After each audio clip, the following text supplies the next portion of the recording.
আসসালামু আলাইকুম, সবাইকে স্বাগতম জানাচ্ছি ইসমাইল ট্রাভেল ব্লগের পক্ষ থেকে। আশা করি সবাই ভালো আছেন। ইতিমধ্যেই আমার ভিডিওর ইন্ট্রো দেখে আপনারা বুঝতে পেরেছেন আজ আমি কোন বিষয়টির উপরে ভিডিও তৈরি করছি। আজ আমি ভিডিও তৈরি করছি আমার সেন্ট মার্টিন ভ্রমণের প্রথম পর্ব, যেখানে ঢাকা থেকে সেন্ট মার্টিন যাব, কিভাবে বাসের টিকিট, শিপের টিকিট এবং রিসোর্ট বুকিং করবেন তার প্রয়োজনীয় লিঙ্ক আমি আমার ডেসক্রিপশন বক্সে দিয়ে রাখবো। আপনারা চাইলে সেখান থেকে দেখে নিতে পারবেন এবং আমার ভ্রমণের সকল খরচ সেগুলো আমি ডেসক্রিপশন বক্সে দিয়ে রাখবো। আপনাদের যদি কোনো রকম প্রশ্ন থাকে কমেন্ট বক্সে দিতে পারেন, আমি চেষ্টা করব তার উত্তর দেওয়ার জন্য। তাহলে চলুন কথা না বাড়িয়ে আমাদের ভ্রমণ শুরু করা যাক। আমাদের ভ্রমণ যাত্রা শুরু হয়েছিল ঢাকার ফকিরাপুল বাস স্ট্যান্ড থেকে। ঢাকা থেকে টেকনাফ যাওয়ার জন্য আমরা ভ্রমণ সঙ্গী হিসেবে বেছে নিয়েছিলাম রিল্যাক্স পরিবহনের নন এসি বিজনেস ক্লাস বাস। এই বাসের টিকিট আমরা বেশ কয়েকদিন আগেই কিনে রেখেছিলাম। টিকিটের মূল্য জনপ্রতি 1200 টাকা করে। রিল্যাক্স পরিবহনের বাস প্রতিদিন সন্ধ্যা 6টায় আবদুল্লাপুর থেকে ছেড়ে আসে টেকনাফের উদ্দেশ্যে। আমরা এখন বাসের ভেতরে প্রবেশ করব। যেহেতু আমাদের এই বিজনেস ক্লাস বাস, তার এই বাসের ভেতরে 2টি রো আছে। এক পাশে হচ্ছে 2টি করে সিট এবং এক পাশে 1টি করে সিট। নির্ধারিত সময় অনুসরণ করে আমাদের বাসটি যাত্রা শুরু করলো ঢাকা থেকে টেকনাফের উদ্দেশ্যে। গুগল ম্যাপ অনুযায়ী ঢাকা থেকে টেকনাফের দূরত্ব 466.2 কিলোমিটার। যেতে সময় লাগবে 10 থেকে 11 ঘন্টা, কিন্তু এটা নির্ভর করবে আপনি কিভাবে যাচ্ছেন, রাস্তায় জ্যাম কেমন তার উপরে।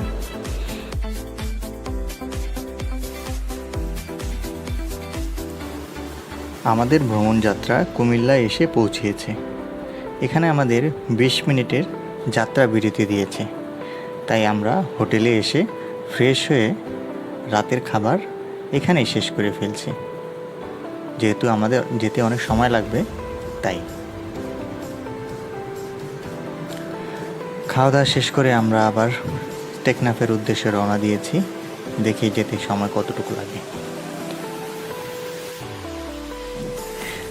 রিল্যাক্স পরিবহন ছাড়াও ঢাকা থেকে টেকনাফ রুটে হানিফ পরিবহন, শ্যামলী পরিবহন, অ্যানা পরিবহন বা সেন্ট মার্টিন পরিবহনের বাস এই রুটে চলাচল করে।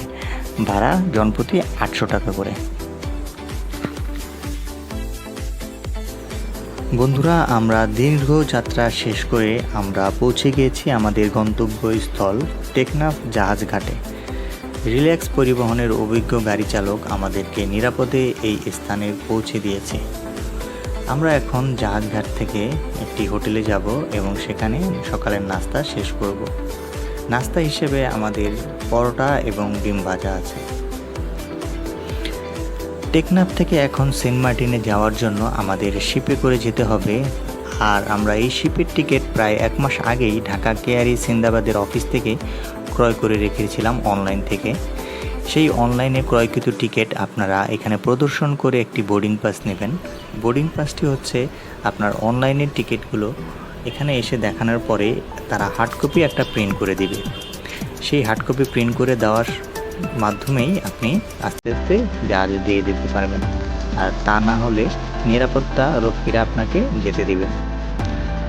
আমরা আস্তে আস্তে এখন জাহাজের দিকে অগ্রসর হচ্ছি আমাদের টিকিট বোর্ডিং পাস নিয়ে। কেআরই সিন্দাবাদের টিকিটের 3টি ধরন রয়েছে। এই ধরন সম্পর্কে আমি ভিডিওর ডেসক্রিপশনে সুন্দর করে লিখে দেবো। আপনারা চাইলে সেখান থেকে টিকিটের প্রাইস, কোন পার্ট কী অবস্থানে আছে সেটা দেখে নিতে পারবেন।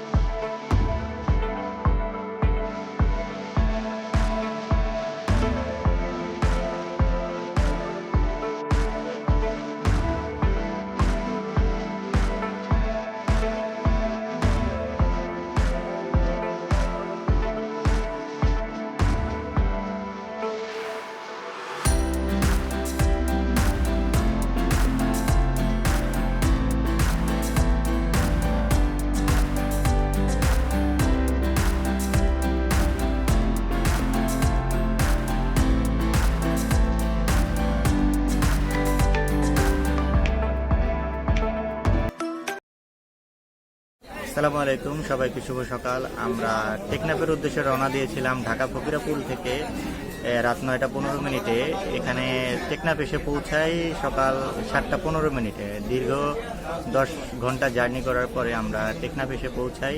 টেকনাফ আসার পরে আমরা কেআরই সিন্দাবাদের জাহাজে উঠি, যেটা আমাদের টিকিট ছিল। আমরা অনেকদিন আগে টিকিট করে রেখেছিলাম, তো আমরা ওপেন টিকিট করেছি। তো এটা হচ্ছে আমাদের ওপেন ডেক, এখানে আমরা আছি। এখান থেকে আমরা সেন্ট মার্টিনের উদ্দেশ্যে রওনা দেবো, যেতে প্রায় দেখি 2 থেকে 2.5 ঘন্টা সময় লাগবে। তো এই হচ্ছে আমাদের ওপেন ডেক। আমার পিছনে দেখছেন দর্শনার্থী আপনারা।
বন্ধুরা, আমাদের ভ্রমণ যাত্রা ইতিমধ্যে সেন্ট মার্টিন জেটি ঘাটে এসে পৌঁছেছে। সকাল 9:30 টেকনাফ থেকে আমরা রওনা করে এখন দুপুর 12টা বাজে। দীর্ঘ 2.5 ঘন্টা নাফ নদী এবং বঙ্গোপসাগর পাড়ি দিয়ে আমরা চলে এসেছি সেন্ট মার্টিনের জেটি ঘাটে। জেটি ঘাট দিয়ে আমরা এখন নেমে আমাদের রিসোর্টের উদ্দেশ্যে রওনা দিব। জেটি ঘাটে দেখতে পাচ্ছেন আপনারা প্রচুর দর্শনার্থী আছে যারা সেন্ট মার্টিনে এসেছে। এবং আমি গত বছর যখন এসেছিলাম তখন সেন্ট মার্টিনের জেটি ঘাটের অবস্থা আরেকটু ভঙ্গুর অবস্থা ছিল, সেই জায়গা থেকে এখন একটু ভালো অবস্থানে আছে। আমরা এখন আমাদের রিসোর্টের উদ্দেশ্যে রওনা দিয়েছি। আমাদের রিসোর্ট পর্যন্ত পৌঁছাতে হলে আমাদের একটি ভ্যান ভাড়া করতে হবে এখান থেকে ভ্যান ভাড়া 100 টাকা, কিন্তু যেহেতু এখন রাশ সেহেতু 200 থেকে 300 টাকা পর্যন্ত আপনাদের কাছ থেকে নিতে পারে, দামাদামি করে নেবেন। আপনারা দেখতে পাচ্ছেন বিজিবি টহল দিচ্ছে। আমরা যেই টাইমে এখানে এসেছি সেই টাইমটা হচ্ছে এখানে ইউপি নির্বাচন চলছে, তো আমরা এর মাঝেই এখানে চলে এসেছি। আমরা এখন ভ্যানে করে আমাদের রিসোর্টের উদ্দেশ্যে রওনা দিয়েছি।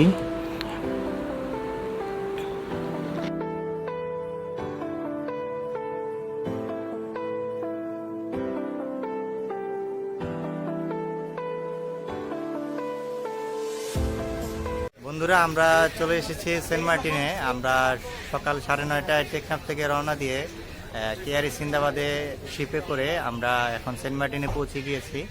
এখন আমরা সেন্ট মার্টিনে পৌঁছে আমাদের যে রিসোর্ট সেই রিসোর্টে চলে এসেছি। এখন রিসোর্টের ভিতরে ঢুকবো এবং আমাদের রিসোর্টটি কেমন এটা আপনাদেরকে দেখাবো। তো চলুন আমাদের রিসোর্টটা দেখি ভিতরে।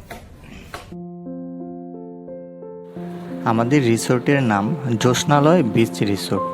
এটা সেন্ট মার্টিনের দক্ষিণে অবস্থিত। গলাচিপা পাড়া 3 রাস্তার মোড় বললেই সবাই চিনবে। আমাদের সর্বমোট 6 জনের গ্রুপ রয়েছে, তাই আমরা 2টি ডিলাক্স রুম বুক করেছি প্রায় 1 মাস আগেই। 2টি রুমের নাম, একটি হচ্ছে ফাল্গুনি 1 এবং একটি হচ্ছে ফাল্গুনি 2। আমরা এখন ফাল্গুনি 2 ডিলাক্স রুমটির ভিতরে দেখব।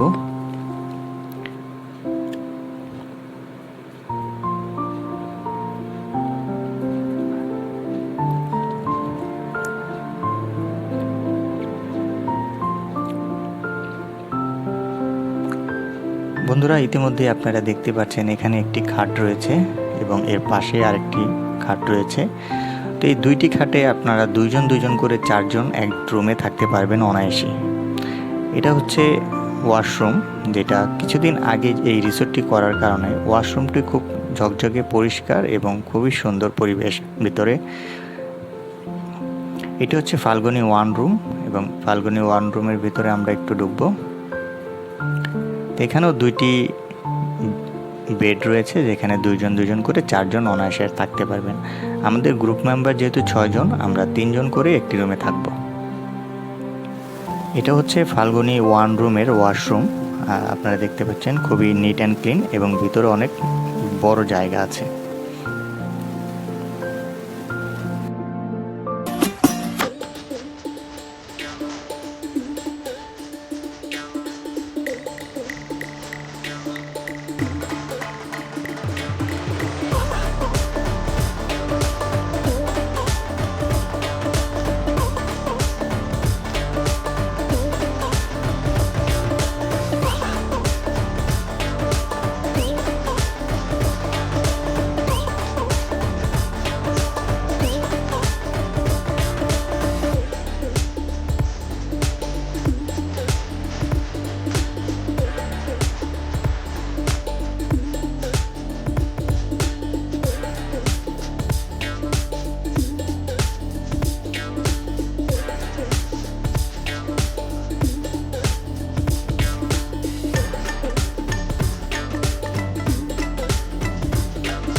বন্ধুরা, আমরা এখন বেলা দুপুর 3টা বাজে। আমরা ক্ষুধার্ত সমুদ্রে ঝাপাঝাপি করে এখন আমরা রিসোর্টের পাশে একটি হোটেলে প্রবেশ করেছি।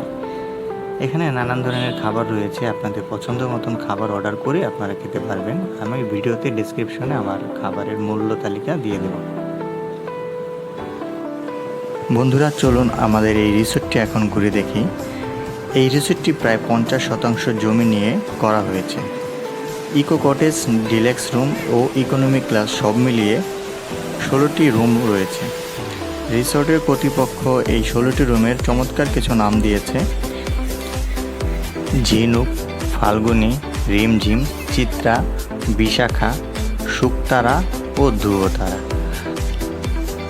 আমি আমার ভিডিওর ডেসক্রিপশনে এই রিসোর্টের সবগুলো রুমের প্রাইস এবং কয়জন থাকতে পারবেন তা আমি সুন্দর করে লিখে দেব।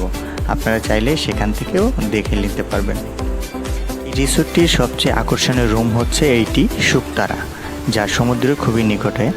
এছাড়াও এই রিসোর্টে আপনারা যেই অন্যান্য সুবিধা পাবেন, যখন আপনারা হোটেলে চেক ইন করবেন তখন আপনাদেরকে ওয়েলকাম ড্রিঙ্কস দেওয়া হবে, তারপরে কমপ্লিমেন্টারি ব্রেকফাস্ট পাবেন প্রতিদিন এবং 24 ঘন্টা বিদ্যুৎ সুবিধা পাবেন।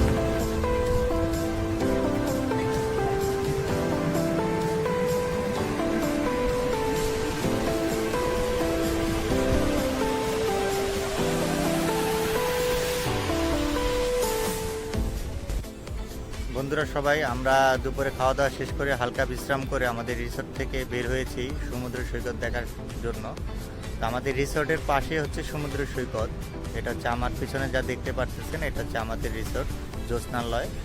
তো এই রিসোর্টের পাশেই হচ্ছে বিচ। তো এখানে বসে বেশি সময় লাগবে না, আপনারা বিচ উপভোগ করতে পারবেন।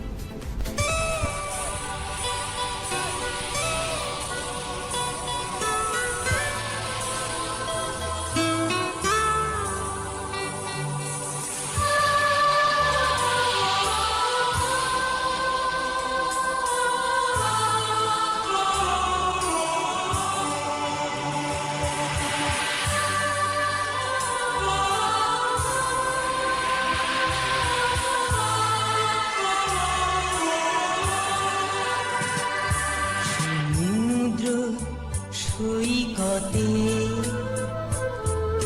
স্বপ্নে বিভোর সারারা গড়েছিলাম খেলাঘর, হারিয়েছিলাম দুজনে সমুদ্র সৈকতে। স্বপ্নে বিভোর সারারা গড়েছিলাম খেলাঘর, হারিয়েছিলাম দুজনে সমুদ্র সৈকতে। আমরা এখন বিচের পাড়ে আছি। এখানে আমার দুই বন্ধু আছে, খোকন, এখানে আছে বাবু। তোমাদের কোনো অভিমত আছে এখানে এখানে এসে? তোমাদের কি অভিমত?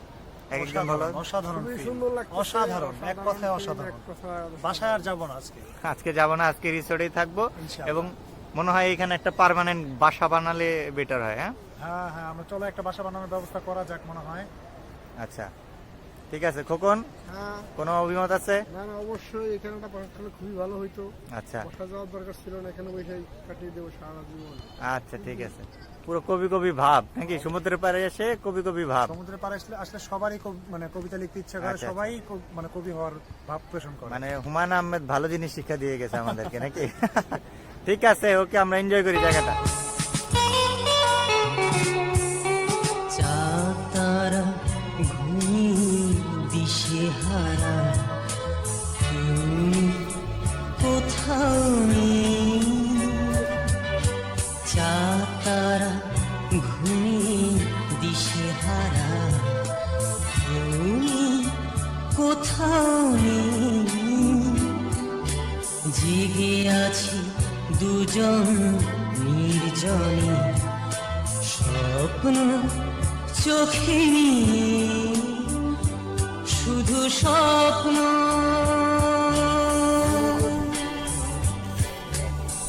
রয়ে গেল হলো না সত্যি যে সমুদ্র সৈকতে স্বপ্নে বিভোর সারা।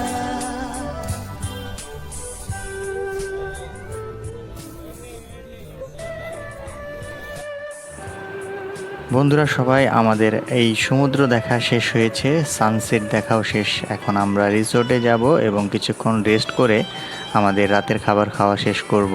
রাতের খাবার খাওয়া শেষ করে আমরা আবার সমুদ্রের পাশে এসে বসবো কিছুক্ষণের সময়ের জন্য।